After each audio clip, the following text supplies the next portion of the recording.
안녕하세요. 한종술 변호사입니다. 이번 시간에는 층간소음 완전 정복, 층간소음에 관한 모든 풀이 방법을 설명드리겠습니다. 층간소음 문제로 이웃 간에 다투다가 사람이 다치기도 하고 심지어는 살인사건까지 매년 몇 차례씩 발생하고 있습니다. 그렇다면 이와 같은 층간소음을 우리는 어떻게 풀어내야 할까요? 세 가지 방법을 생각해 볼 수 있겠습니다. 첫 번째는 전통적인 법적 기관을 통하지 아니하고 당사자 간의 대화 그리고 조정이나 중재 등을 통해서 해결하는 방법. 두 번째 방법은 전통적인 법적 기관인 법원이나 경찰 등을 통해서 풀어가는 방법. 세 번째 가장 좋은 방법으로는 건축을 하는 회사에서 층간소음 방지 장치를 보다 철저히 해서 층간소음이 아예 발생하지 않도록 하는 것이 가장 좋겠죠. 자, 그럼 먼저 첫 번째 방법으로 층간소음 완전 정복 제1편 법원이나 경찰을 통하지 않고 문제를 풀어가는 방법에 관해서 설명드리도록 하겠습니다. 먼저 층간소음은 일정한 법적으로 정해진 기준이 있습니다. 그 기준에 관해서 설명드리겠습니다. 공동주택관리법 제20조와 제5항에 근거한 환경부령에서 만들어진 규칙이 있는데 그 규칙에는 층간소음 기준을 정해놓고 있습니다. 층간소음을 크게 두 가지로 나눠봅니다.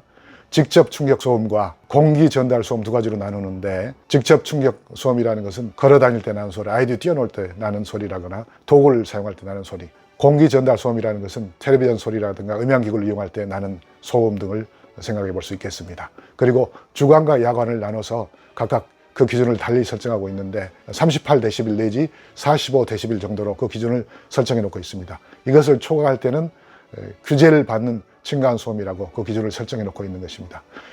그럼 첫 번째 방법인 법적 기관에 가지 않고서 풀어나가는 방법에 관해서 말씀드리겠습니다. 우선 당사자 스스로 해결하는 방법이 있겠습니다. 당사자 간의 대화를 통해서 해결하든 안 된다면 항의를 통해서 해결해 볼 수 있는 방법이 있겠죠. 다만 항의하는 방법은 제한이 있습니다. 서울중앙지법에서 판결에 의해서 기준을 설정했는데 주거에 침입한다거나 출입문에 노크를 한다거나 초인종을 누른다거나 이런 행위는 범죄 행위를 발생할 수 있기 때문에 극히 제한하고 있습니다. 항의 방법이 허용되는 경우에는 문자나 전화를 보낸다거나 또는 천정을 두드려서 신호를 주는 방법 등은 허용되는데 이런 경우에도 그것이 심할 때는 불법 행위를 구성할 수 있기 때문에 조심해야 될 부분 중에 하나입니다. 그 다음 문제로서는 당사자가 해결하지 못했을 때는 다른 제3자 또는 기관의 도움을 받아서 해결하는 방법입니다. 그것은 다른 기관의 조정이나 중재를 통해서 해결하는 방법인데 맨 먼저 연락하는 곳이 어디겠습니까? 관리사무소이겠죠. 즉 관리주체에게 신고를 해서 관리주체가 조사를 거쳐서 가해자에게 층간소음 방지 장치를 한다거나 층간소음을 하지 말아달라고 권고하는 방법입니다. 그러나 이 방법은 권고에 그치기 때문에 당사자를 법적으로 강제할 수 없는 한계점이 있어서 실효성이 적긴 합니다.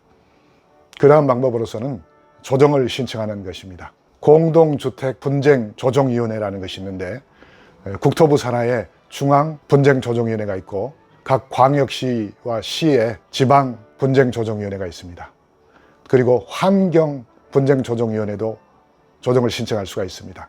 당사자는 이런 기관에 분쟁이 생겼을 때 조정을 신청해서 그 조정기관에서는 양 당사자를 모아서 사정을 조사하고 들어보고 당사자 간의 의사가 합의가 될 때면 조정조서를 작성하게 됩니다.